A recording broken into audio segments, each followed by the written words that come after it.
Will discuss about sets. हम आज introduction देखेंगे सेट्स चैप्टर का। टॉपिक है हमारा सेट्स। अब इसके अंदर हम क्या क्या डिस्कस करेंगे? सबसे पहले हम डिस्कस करेंगे कि सेट क्या होता है। दूसरे नंबर पे हम देखेंगे कि इसकी नोटेशंस क्या क्या होती हैं। थर्ड नंबर पे हम ये बताएंगे कि फाइनाइट सेट क्या है। फिर हम देखेंगे इनफाइनाइट सेट्स क्या है। इनफाइनाइट सेट्स और इनकी जो नोटेशंस की फॉर्म्स हैं वो भी हम देखेंगे। नेक्स्ट हम देखेंगे कि सिंगलटन सेट किसको कहते हैं। हम सिंगलटन सेट क्या होता है ये भी स्टडी करेंगे आज हम।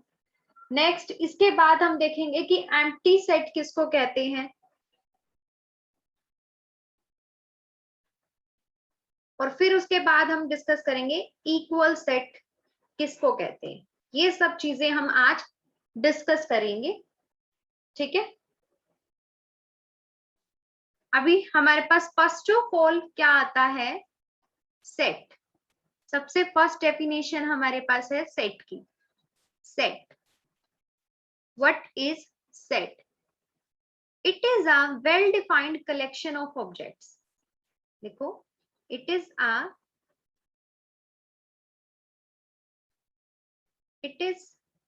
Well defined collection of objects, collection of objects। अब इसको थोड़ा सा हम स्टडी करते हैं। ऑब्जेक्ट्स, ऑब्जेक्ट्स कोई भी चीज हो सकती है, एनीथिंग। कलेक्शन, उनका कलेक्शन, ठीक है। अब यहाँ पर एक जो नया सा वर्ड है वो है वेल डिफाइंड। इस वेल डिफाइंड का क्या मीनिंग होता है? वेल डिफाइंड का मतलब होता है बेटा एक यूनिवर्सल ट्रूथ, मतलब नो एम्बिग्यूटी। इसका मीनिंग है no ambiguity. No ambiguity means मतलब अगर मैं आपसे किसी चीज का आंसर पूछूं, ठीक है, या फिर मैं खुद उसका कोई आंसर दूं या किसी से भी पूछूं, तो उसके आंसर में कोई भी मिस्टेक नहीं होनी, मतलब अलग अलग लोगों के अलग अलग आंसर्स नहीं होने चाहिए, तो उसको हम बोलते हैं नो एम्बिग्यूटी, ठीक है। तो अब जैसे हमारे पास क्या है, लेट्स सपोज मैंने आपसे पूछा, सबसे पहला क्वेश्चन मैंने ये पूछा, टॉप मोस्ट,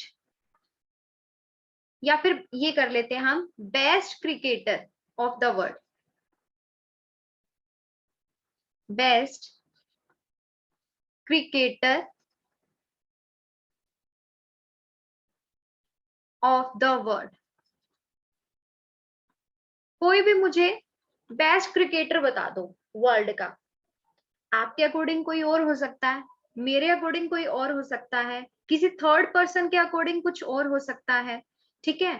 तो उस टाइम पे हम क्या कहेंगे कि ये चीज जो है जिसके हर कोई अलग अलग आंसर दे, तो इसका मतलब ये है कि इसके अंदर एम्बिग्यूटी है, मतलब हर किसी के डिफरेंट डिफरेंट आंसर्स आ रहे हैं। तो यहाँ पर ये जो है ये सेट नहीं हो सकता।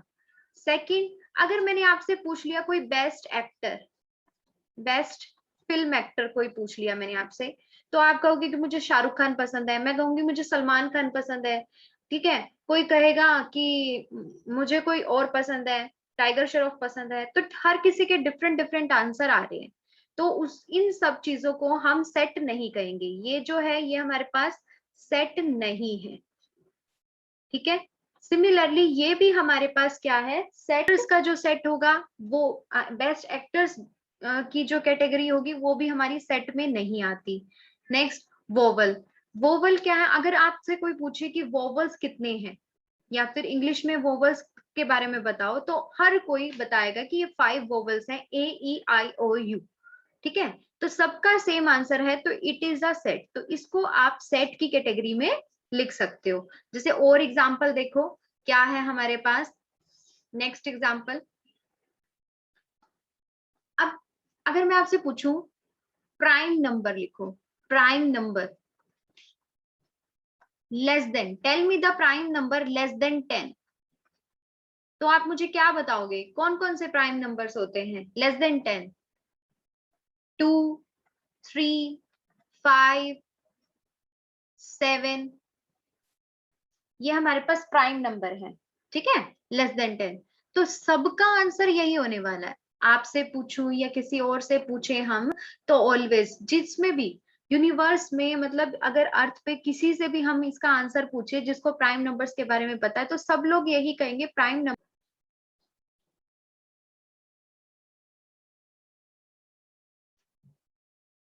नाउ हम ये कहते हैं, मैं ये आपको कहती हूँ कि 12 फैक्टर ऑफ 12, फैक्टर्स ऑफ 12, ये क्वेश्चन दिया मैंने, लेट्स सपोज आपको कि आपको 12 के फैक्टर्स बताने कौन कौन से होते हैं।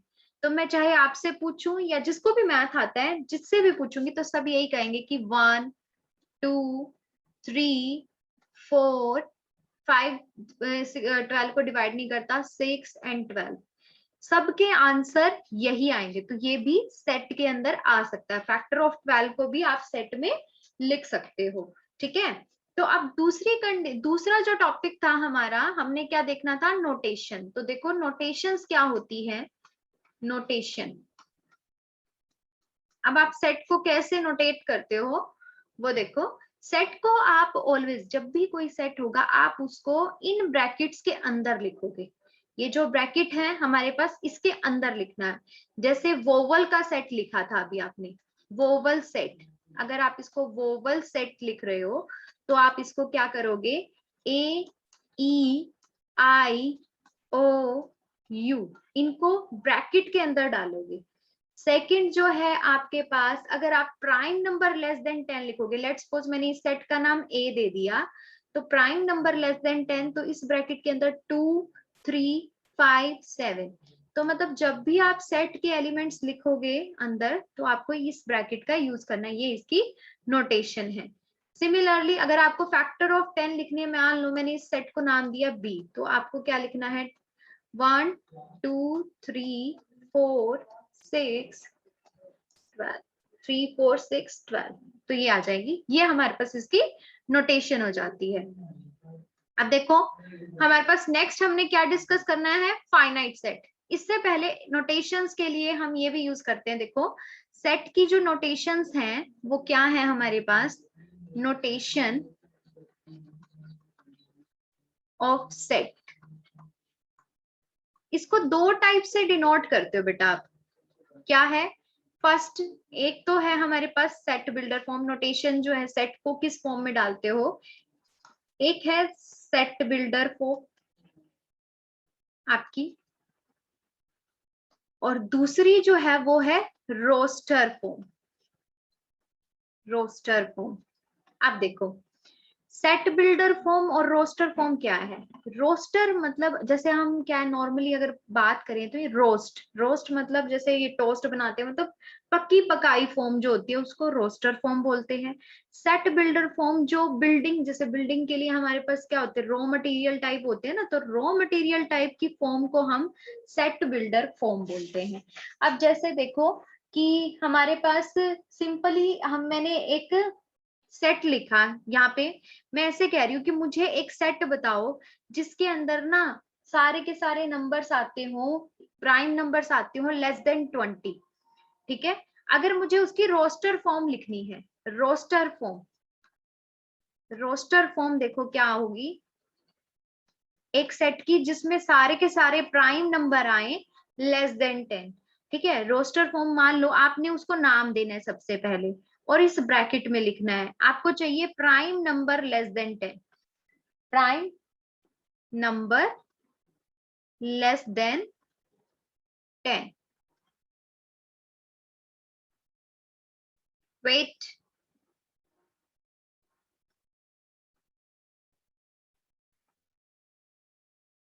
Audio Jungle.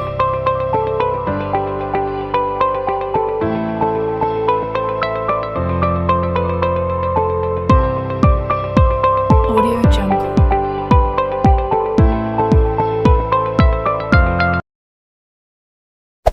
Hey there.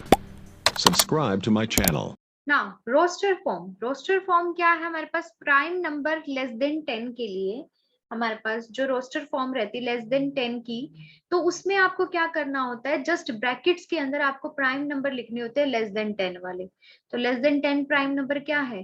2, 3, 5 and 7।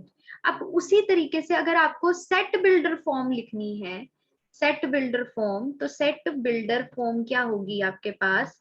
Set builder form जो है प्राइम नंबर लेस देन के लिए कैसे लिखते हैं? देखो, पहले आप लिखते हो a is equals to x such that, यहाँ पर x लिखते हो, सच दैट प्राइम नंबर, आपको यहाँ पे वर्डिंग्स में लिखना है prime number less than 10, x belongs to prime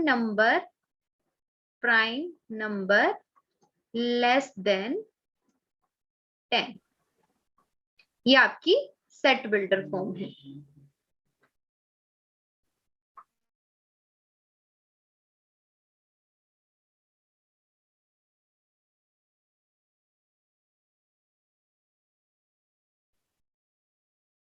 next देखो, नेक्स्ट पेज पे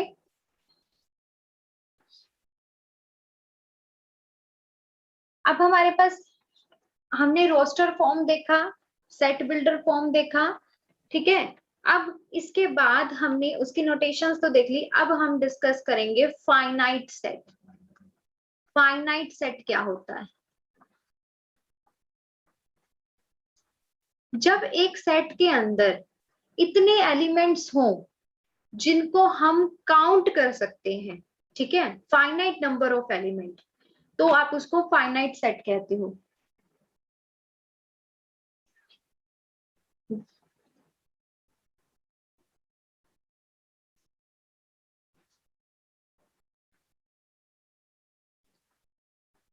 अब हमारे पास क्या है सेट बिल्डर फॉर्म में, sorry, finite set. Finite set क्या है? अ सेट जिसके अंदर फाइनाइट नंबर ऑफ एलिमेंट्स होंगे, आप उसको फाइनाइट सेट बोलोगे। अब यहाँ पर हमारे पास क्या है? इफ, अब यहाँ लिखेंगे if the elements, if the elements of a set are finite in number, are finite in number, then the set is called, then the set is called finite set। आप इस सेट को फिर उस time पे finite set करोगे। तो infinite set क्या होगा? जब इसमें फाइनाइट नंबर ऑफ एलिमेंट नहीं होंगे, फाइनाइट नहीं होंगे तो इट मींस इनफाइनाइट। तो यहाँ पर हमारे पास इसकी डेफिनेशन क्या है? If the elements, if the elements of a set are infinite, then infinite in number, infinite in number, then the set is called, then the set is called infinite set। तब उस time पे आप infinite set कहोगे। अब देखो example, जैसे हमारे पास finite set का एग्जांपल देखो क्या है। अभी अगर आपने एक सेट के अंदर 1 2 3 4 ये लिख दिया, दूसरे सेट में आपने A B C D E F ये लिख दिया, अब काउंट करो इसके अंदर कितने नंबर ऑफ एलिमेंट है? 1 2 3 4, इसमें 1 2 3 4 5 6, ठीक है। तो इसमें उतने नंबर ऑफ एलिमेंट है जिनको हम काउंट कर सकते हैं और वो काउंटिंग में फाइनाइट भी है। तो ये सारे हमारे पास एग्जांपल हो गए, A and B are finite set. तो ये एग्जांपल है फाइनाइट सेट का कि A और B हमारे पास फाइनाइट सेट के एग्जांपल हो गए। अब ये तो फर्स्ट एग्जांपल था। अब देखो एक दूसरा एग्जांपल, अगर मैं ए सेट के अंदर ये लिख दूं 1 2 3 4 5 6 7 8 9 10 एंड सो ऑन करके छोड़ दूं, ठीक है, तो अब इसके अंदर डैश डैश डैश डैश छोड़ दिया मैंने, तो इसके अंदर कितने नंबर ऑफ एलिमेंट है? क्या आपको लास्ट काउंटिंग पता है? नहीं पता, तो इसमें काउंट ही नहीं कर सकते हो आप कि कितने नंबर ऑफ एलिमेंट है।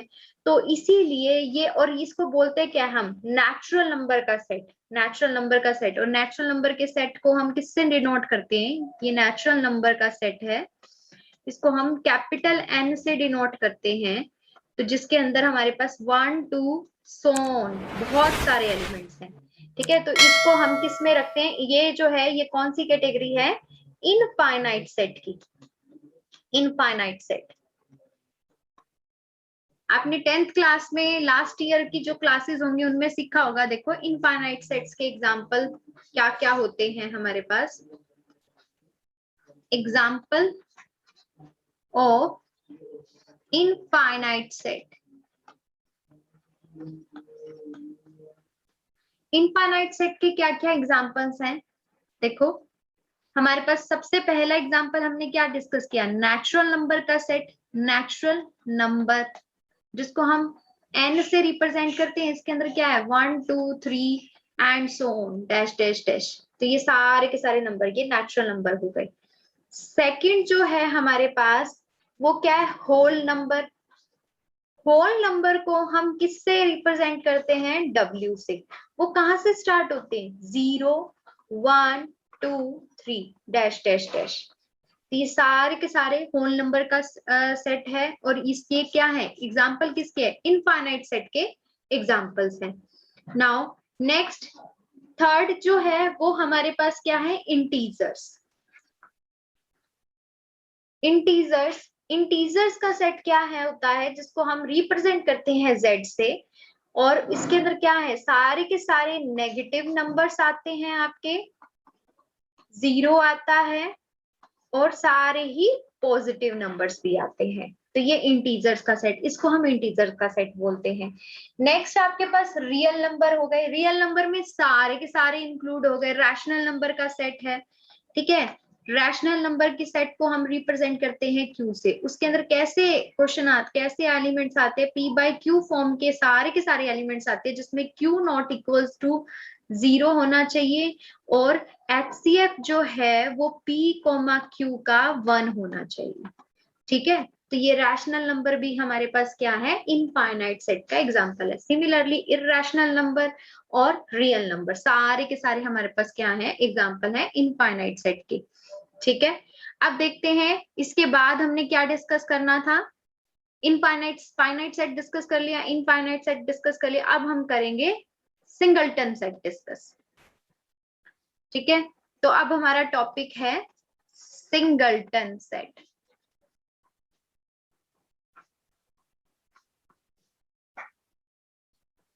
सिंगलटन सेट, सिंगलटन सेट किसको कहते हैं? देखो जिस सेट में सिर्फ और सिर्फ एक एलिमेंट होता है आप उसको सिंगलटन सेट कहते हो।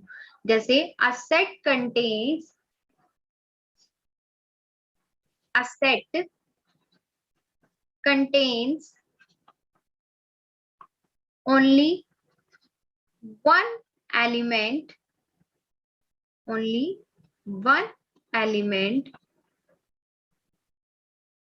is called singleton set, singleton set। और किसी भी सेट को दो टाइप से आप डिनोट कर सकते हो, उसकी रोस्टर फॉर्म है, उसकी हमारे पास क्या है? सेट बिल्डर फॉर्म भी है। अब देखो जैसे सबसे पहले मैंने क्या कहा कि ए सेट है, इसके अंदर x आएगा सच दैट वो x क्या है आपका? 11 और 13 के बीच का है। ये कौन सी फॉर्म है? सेट बिल्डर फॉर्म है, क्योंकि इसको x वगैरह की फॉर्म में आपने लिखा, x की फॉर्म्स में लिखा कि x ए सेट के अंदर वो एलिमेंट आएंगे जो 11 और 13 के मिड में है, 11 और 13 के बीच में है। तो इसका मतलब ए सेट के अंदर कौन आएगा? सिर्फ और सिर्फ 12 आएगा, क्योंकि 11 और 13 के बीच में क्या है? सिर्फ और सिर्फ हमारे पास साथ में ही हम ये कह रहे हैं कि हमारा x जो है वो नेचुरल नंबर में बिलोंग करता है। देखो तो 11 और 13 के बीच में आपका जो नंबर है वो सिर्फ 12 है जो नेचुरल नंबर है, इसलिए इस सेट में 12 आ गया। ये इसकी सेट बिल्डर फॉर्म थी, ये रोस्टर फॉर्म है। ठीक है, ये भी एक सिंगलटन सेट को डिनोट करती है, ये भी सिंगलटन सेट को डिनोट करती है। तो सिंगलटन सेट का भी एग्जांपल देख लिया। अब नेक्स्ट देखते हैं हम empty set.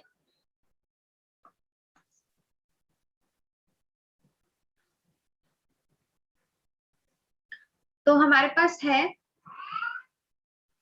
Empty set. Empty set का क्या एग्जांपल रहता है? जब किसी सेट में कोई एलिमेंट ही नहीं होता तो आप उसको एम्प्टी सेट बोलते हो। एम्प्टी सेट का ना एक नाम है, वॉइड सेट भी बोलते हो आप इसको, ठीक है, और आप इसको नल सेट भी कहते हो। If a set contains no element, a set consisting of no element is called empty set. A set consisting of no element, जिसके अंदर कोई एलिमेंट नहीं होता, is called, उसको हम क्या बुलाते हैं? Empty set. Empty set. अब आप इसको डिनोट कैसे करते हो? या तो ऐसे डिनोट करते हो, नोटेशन है इसकी एम्प्टी सेट की, ठीक है, या तो आप ये ब्रैकेट लगा के इसके अंदर कुछ भी नहीं लिखते, ये नोटेशन होती है, या फिर ये, इसको फाई बोलते हैं हम, ये फाई डिनोट करते हैं हमारे पास। ठीक है, तो अब इसने कहा कि अब आपको मान लो कि कोई भी एग्जाम्पल लेना है एम्प्टी सेट का, तो आप क्या कहोगे? आप एग्जाम्पल में लिखो कि लेट्स सपोज एग्जाम्पल लिख रहे हो आप, ए सेट है, इसके अंदर x आएंगे सच दैट x जो है वो आपका 1 और 2 के बीच में है, और मैं कहती हूँ कि x जो है वो बिलोंग कर रहा है इंटीजर को। तो बताओ इस सेट के अंदर क्या आएगा? 1 और 2 के बीच में, wait, x such that x जो है वो हमारा 1 और 2 के बीच में है। तो अब मुझे बताओ कि x इंटीजर भी हो, 1 और 2 के बीच में हो, तो 1 और 2 के बीच में कोई इंटीजर होता है क्या? 1 और 2 के बीच में कोई इंटीजर नहीं होता। ठीक है, तो इसका मतलब इसकी ब्रैकेट को खाली छोड़ दो या फिर 5।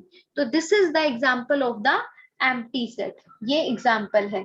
और हाँ, याद रखना ये जो है ये एम्प्टी सेट नहीं है, ठीक है, ये एम्प्टी सेट नहीं है। और अगर आपने इसके अंदर 0 लिख दिया तो ये भी हमारे पास एम्प्टी सेट नहीं है, ना ये एम्प्टी सेट है ना ये एम्प्टी सेट है। एम्प्टी सेट की notation this one and this, ये अकेला आएगा और इसके अंदर कुछ नहीं आएगा, तभी ये हमारे पास एम्प्टी सेट बनेंगे। ठीक है, अब इसके बाद हम देखते हैं हमारा नेक्स्ट टॉपिक जो कि है इक्वल सेट। इक्वल सेट किसको कहते हैं? जब दो सेट को, मतलब दो डिफरेंट सेट होते हैं हमारे पास, ठीक है, उनको इक्वल कब कहोगे? जब उनका ईच एलिमेंट जो होगा वो सेम हो जाएगा। ठीक है, तो डेफिनेशन क्या है? पहले हम डेफिनेशन लिख लेते हैं फिर हम एग्जांपल देखेंगे। Two sets A and B are said to be equal। आप दो सेट्स को इक्वल कहोगे if every element of A is an element of B is an element of B and every element of B and every element of B is the element is the element of A. मतलब A और B दो different, हमारे पास फिलहाल हमने कहा था कि ए और बी दो सेट्स हैं। आप उनको इक्वल तब कहोगे जब ए के सारे एलिमेंट बी के भी एलिमेंट हो, और जब बी के सारे एलिमेंट ए के भी एलिमेंट हो, तब आप उनको इक्वल सेट कहोगे। तो देखो अब हम एग्जांपल देखते हैं। इक्वल सेट का एग्जांपल क्या है हमारे पास? Example of equal set. Equal set का क्या क्या एग्जांपल्स है हमारे पास? लेट्स सपोज मैंने कोई एक सेट लिखा ए, उसके अंदर 3 7 9 ये लिख दिया। दूसरा बी सेट लिखा, उसमें 7 9 3 लिख दिया। तो क्या ये दोनों एलिमेंट्स इक्वल होंगे? सॉरी, एलिमेंट्स कह रही हूँ, क्या ये दोनों सेट इक्वल होंगे? Yes, yes, A is equals to B. देखो सेट्स में ना पोजीशन से कोई फर्क नहीं पड़ता। एक चीज ये भी ध्यान रखना, मान लो मैंने एक सेट लिखा 3 3 7 7 9, अब दिखने में तो इसमें कितने एलिमेंट्स है? 5, लेकिन एक्चुअल में इसमें ये और ये चीज बिल्कुल सेम है। ठीक है, चाहे आप इसको 3 को इन्फिनिटी टाइम्स भी लिख दो, लेकिन अगर सेट के अंदर है तो ये एक ही बार काउंट होगा, 3 7 9। और इसमें जो है ऑर्डर से भी कोई फर्क नहीं पड़ता इक्वल सेट्स में कि भाई पहले नंबर पे 3 ही आना चाहिए, दूसरे नंबर पे 7 ही आना चाहिए, नहीं, कोई इफेक्ट नहीं होगा, बिल्कुल ही सेम है। देखो इसके अंदर 3 है, इधर भी 3 प्रेजेंट है, इधर 7 है, इधर भी 7 प्रेजेंट है, 9 है तो 9 प्रेजेंट है। Yes, these both are the equal sets. Now second देखो हमारे पास, अगर अब मैंने ये लिख दिया, आपके पास ए सेट है मेरे पास 2 4 8, और बी सेट मैंने ये लिखा 2 4 4 2 8, ये दोनों क्या हो जाएंगे हमारे पास? अगर आप बी को आराम से लिखो तो ये क्या है? 2 कितनी बार भी हो एक ही बार काउंट होगा, 4 कितनी बार भी हो एक ही बार काउंट होगा, और देन 8। तो अब यहाँ से हमारे पास क्या रिजल्ट आ जाएगा? ए इक्वल आ गया बी के। तो इसके अंदर भी हमारा ए जो सेट है वो बी के इक्वल है। ठीक है, इज इट क्लियर? अब हम कुछ एग्जाम्पल देख लेते हैं जो नॉट इक्वल वाले हैं, नॉट इक्वल सेट, उसके एग्जाम्पल्स देखते हैं। तो देखो, अगर मैंने यहाँ फर्स्ट एग्जाम्पल मैंने ए सेट के अंदर लिखा 1 3 5, और बी सेट में लिख दिया 2 4 6 1 3 5। देखो ए का हर एलिमेंट बी के अंदर है, लेकिन बी का हर एलिमेंट ए के अंदर नहीं है, then A and B are not equal, and A and B are not equal. तब उस टाइम पे आप इनको क्या कहोगे कि ए और बी जो है वो हमारे पास इक्वल नहीं है। ठीक है, तो अगर आपको आज का लेक्चर समझ में आया तो वेल एंड गुड है। देखो एक बार फिर से रिवीजन देख लेते हैं। हम सेट क्या है? Well defined collection of object. Well defined का मीनिंग होता है कि कोई एम्बिग्यूटी ना हो, कि कोई भी हमारे पास क्या हो, मिसकंसेप्शन ना हो, कि हर किसी के आंसर क्या होने चाहिए? सेम होने चाहिए, कोई और कुछ और आंसर्स नहीं दे। ठीक है, वोवल जो है वो हमारे पास एग्जांपल है सेट का, प्राइम नंबर जो है ये सब। तो यहाँ पर आज का हमारा लेक्चर जो है वो यहाँ पर आज का हमारा जो लेक्चर है वो फिनिश होता है। अगर आपको ये मेरा लेक्चर अच्छा लगा तो प्लीज लाइक शेयर, इस वीडियो को लाइक कीजिए, शेयर कीजिए, एंड मेरे चैनल को सब्सक्राइब कीजिए। Thank you, have a good day, be happy always.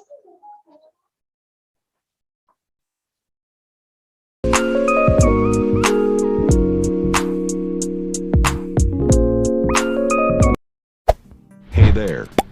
Subscribe to my channel. And also press this bell icon.